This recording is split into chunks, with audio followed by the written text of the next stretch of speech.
Salut la table citron meringuée. Eh bien écoutez, j'espère que le mariage se passe bien pour l'instant, le cocktail est bon, que vous vous régalez et que surtout vos voisins sont de qualité, mais ça je n'en doute pas un seul instant. Alors, on va faire ensemble cette petite recette parce que, comme vous l'aurez compris, on a pris plaisir à refaire les recettes de chaque table pour vous les imager et que comme ça vous pourrez les refaire chez vous. Alors, la tarte citron meringuée, on commence, c'est 3 étapes. La première, c'est faire une pâte sablée. Pour ça, il vous faut 2 jaunes d'œufs, une pincée de sel, 250 g de farine, il vous faut 70 g de sucre et, si je dis pas de bêtises, un petit peu d'eau et surtout du beurre doux que j'ai fait fondre parce qu'il n'était pas assez à chaleur ambiante, donc je l'ai fait un peu fondre au micro-ondes. Il est là, on va le chercher juste après. Ensuite, on fera la crème citron où il faudra un petit peu de maïzena. Il vous faudra aussi 4 citrons qui sont là et 3 œufs qui sont ici, juste là. Voilà.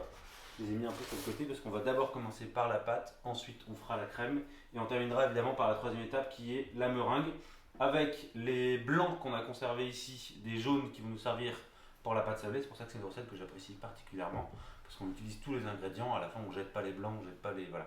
Donc j'adore cette recette. On prend nos 2 jaunes d'œufs, c'est parti, ils sont là, hop, on tare et on va se mettre, on va mettre un peu moins de sucre parce que normalement c'est 70, mais je pense que 50 suffiront. Voilà, ah, le sucre colle. Voilà, j'ai mis 57 g de sucre pour être très précis. Je vais également rajouter un petit peu d'eau. Voilà, hop. Vous voyez, l'instrument de mesure tout à fait adapté. Je me prends un fouet et on y va. On va blanchir nos petits jaunes avec un peu d'huile de coude. Voilà, magnifique. Une fois que ça c'est prêt, vous pouvez laisser de côté. On va prendre un autre saladier. Le voilà, magnifique. Ça, on en a plus besoin. On se prend nos 250 g de farine. Hop, ils viennent là. Notre beurre. Notre beurre que j'ai un petit peu fait fondre. Et normalement, vous n'êtes pas censé le faire fondre comme ça. Du moins pas autant. Mais malheureusement, on ne l'avait pas mis à température avant. Ça arrive. Hein. Si vous avez le temps, mettez-le à température ambiante. Comme ça, et après, c'est parfait pour le travailler. Et là, on y va avec les doigts. Moi j'aime bien utiliser qu'une seule main, comme ça l'autre me sert pour me sauver de situations compliquées, dirons-nous. Voilà, alors on mélange, le but c'est de faire un sable avec la farine et le beurre.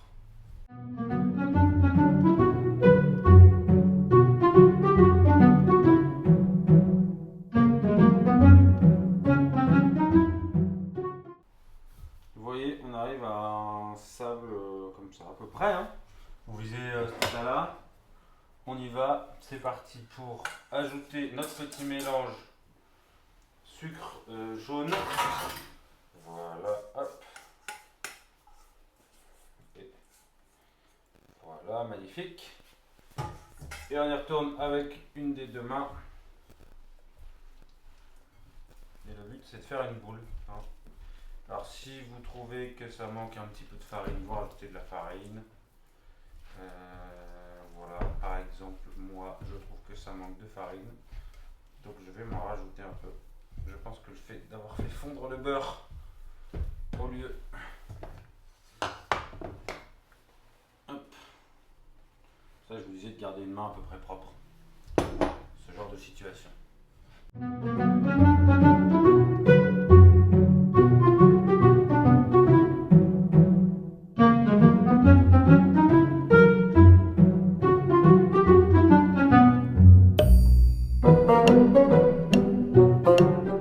J'arrive à faire une très belle boule, vous voyez.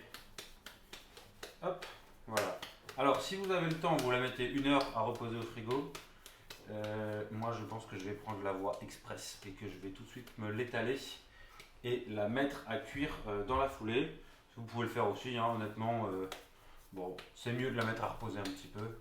Mais j'ai fait les deux fonctionnent très bien. Il n'y a pas besoin de vous en faire en fonction de. Enfin, vous faites comme vous voulez, hein, ça va vie.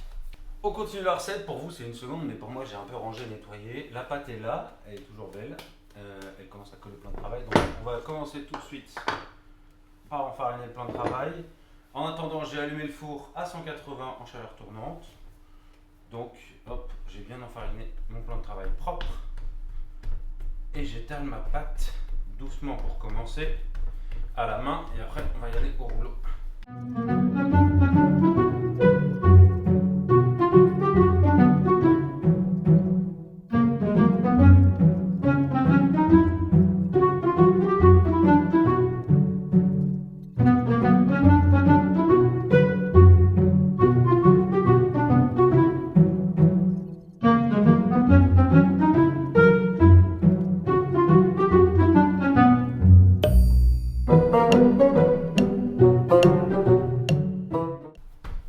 Hop, et alors, très importante, étape essentielle, on vient couper nos bords. Voilà, on évite d'en mettre par terre. Allez, une fois que vous avez étalé votre pâte, d'une manière ou d'une autre, hein, vous verrez. Si vous avez des techniques, n'hésitez pas à m'en faire part.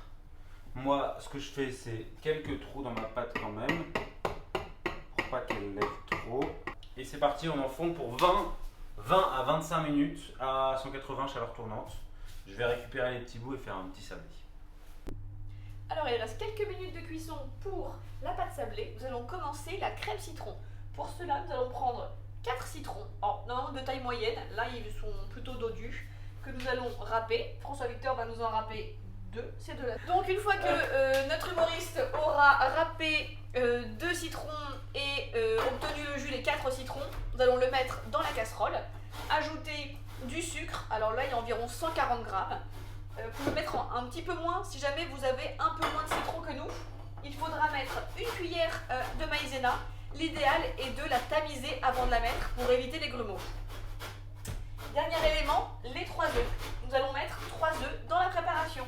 Le sucre est versé, nous mettons une cuillère de maïzena. Je n'ai pas de quoi la tamiser aujourd'hui.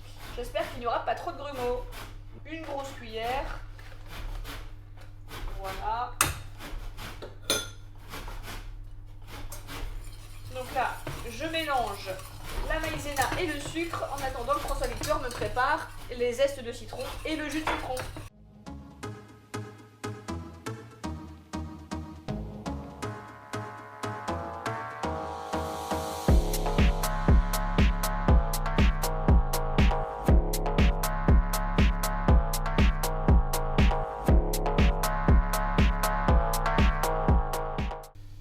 Et voilà le jus de citron. Qu'est-ce que je fais avec le jus de citron, Alice? Eh bien, tu peux les mettre là-dedans, s'il te C'est plaît. parti.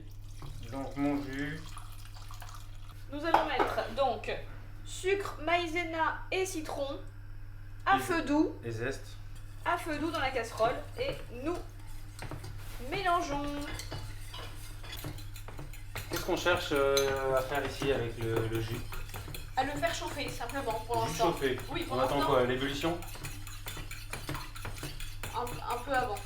On attend un peu avant l'ébullition. Voilà. C'est pas très clair ça, Alice. Hein. Pour nos auditeurs de la tarte citron meringuée qui sont désormais perdus. Où en est la pâte? La pâte est un peu brune, c'est pas mal, on a encore 2 minutes. Alors l'idée c'est de faire coïncider à peu près la fin de la cuisson de la pâte avec le truc.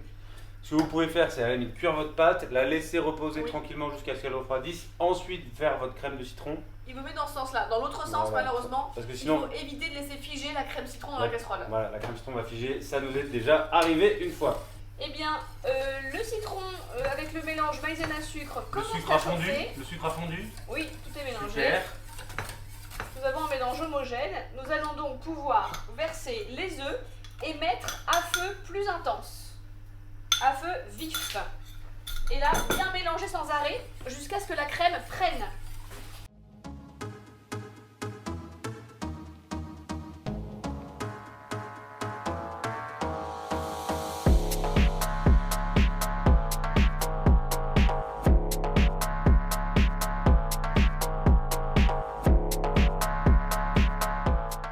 Alors là, la crème a pris, c'est magnifique, je sais pas si vous voyez bien. On a quelques petits On a morceaux quelques de maïzena. grumeaux, c'est la maïzena voilà, qu'on n'a pas pu verser au tamis. Bien important d'avoir un tamis avec vous. Voilà, tamisé. Alors là, qu'est-ce qu'on fait, Alice? Parce que là, je vois que ça bulle. On coupe le feu, on fait quoi? Non, on continue jusqu'à ce qu'elle soit vraiment prise et après on D'accord, arrêtera d'un coup. je veux vraiment que ce soit pris. Moi, je vais sortir la tarte. Voilà à quoi ça ressemble. Vous voyez, elle est bien, elle bouge dans son truc, c'est parfait. Vous voyez, j'ai même pas fariné ni beurré le fond et ça, c'est parfait.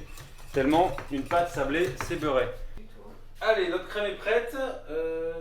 On voit bien les quelques grumeaux, mais c'est pas très grave. Elle est un petit peu trop liquide, mais c'est pas grave. Je pourrais avoir la Marie, s'il te plaît, mon cœur. Hop. Voilà. Hop.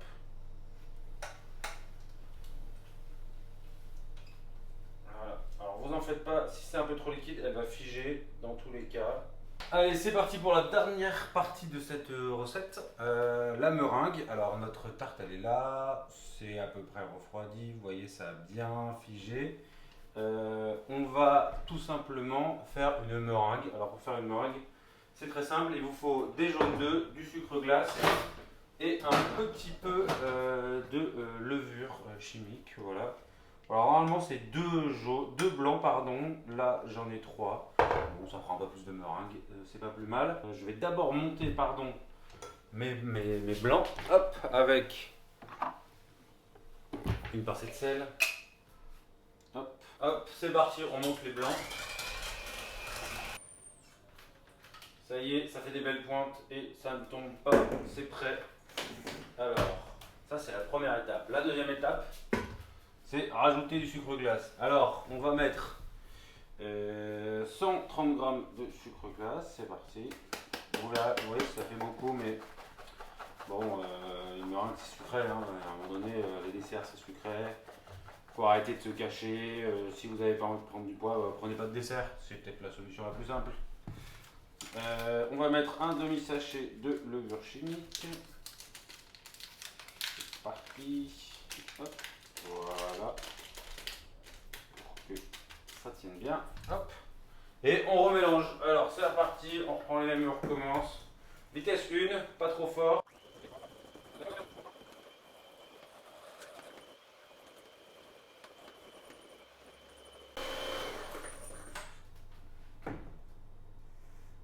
Et voilà.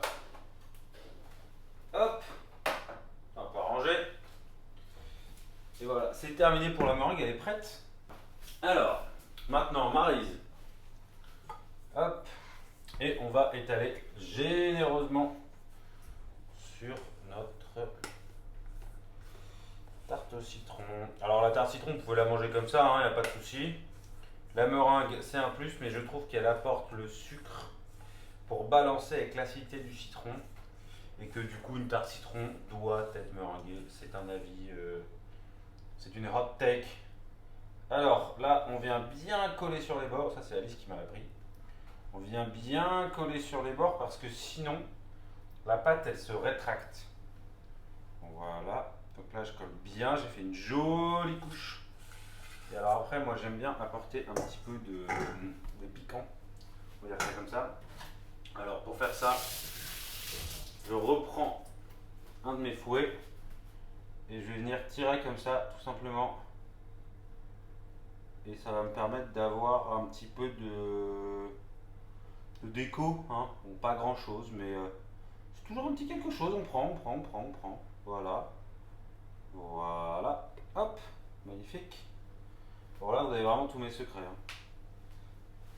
On est bon, c'est parfait. Maintenant, ça part en cuisson. Alors la cuisson, le plus simple, c'est de surveiller par rapport à votre four, mais surtout quand vous voyez que c'est pas mal cuit, vous allez pouvoir passer en mode grill. Vous passez en mode grill, allez, 3 minutes, pas plus, histoire que ça colore vraiment beaucoup le dessus. C'est ce qui va donner vraiment la touche finale à votre plat. Bonne fin de mariage à tous, j'espère que vous vous êtes bien amusé. Et si vous faites cette recette chez vous, dites-nous si ça vous a plu. Voilà, je vous fais des bisous, à plus tard.